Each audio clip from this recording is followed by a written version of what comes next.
morning class. Today we're going to be discussing the phylum Kinorhynchas.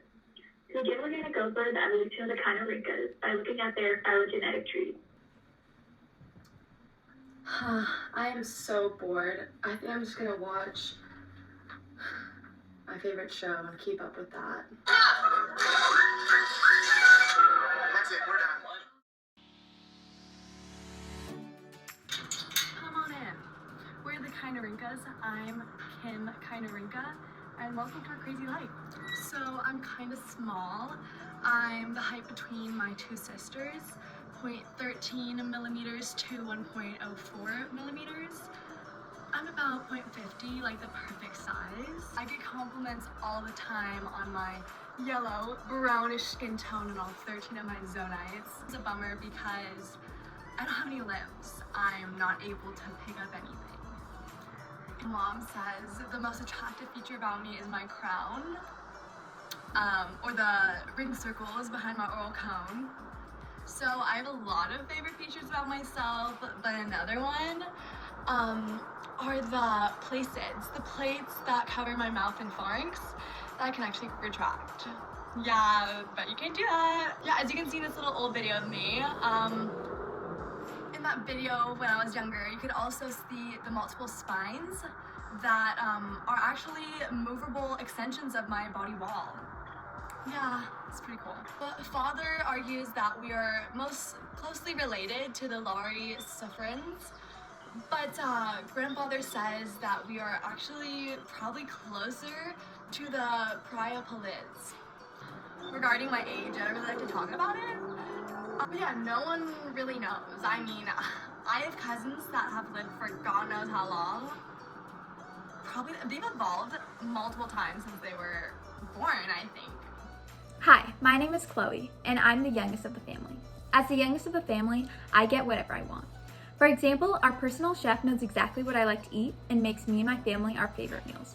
My favorite are fresh diatoms, especially when served whole. I use my tweezer-like bristles to pull them into my mouth and break open the shells. My sisters prefer to eat waste material and bacteria, so our chef has to make 3 separate meals.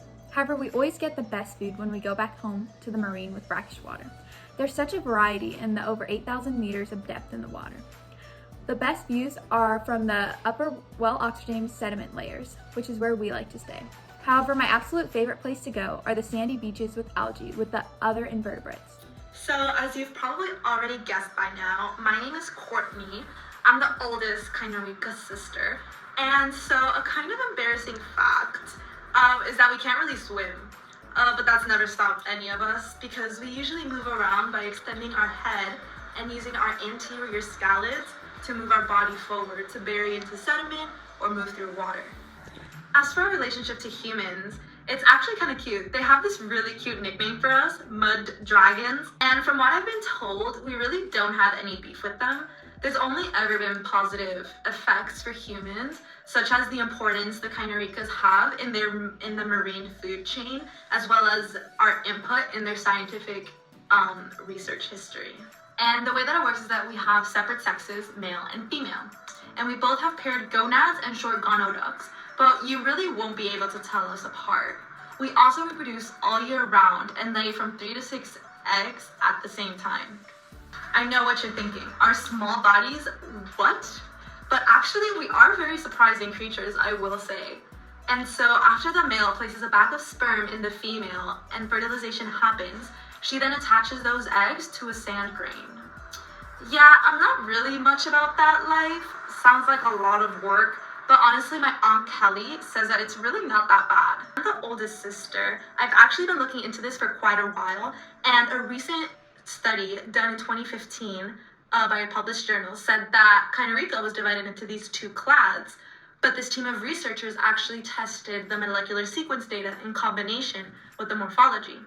And what this journal actually stated is that one of the divisions should actually be renamed because the traditional Homolarhagid taxa included would only support for monophyletic, but in molecular sequence it appears as paraphyletic.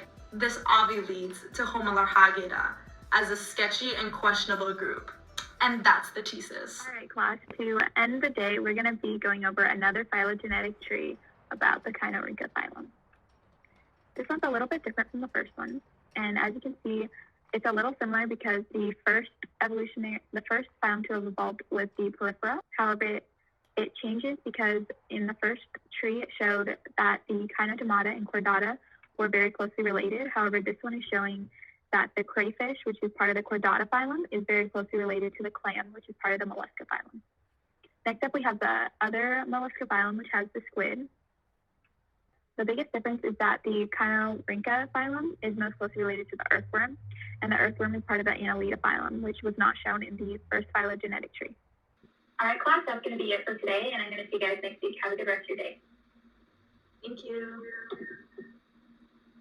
Thank you. Jasmine. Huh? Oh my god, I'm so sorry. Bye. What the heck just happened?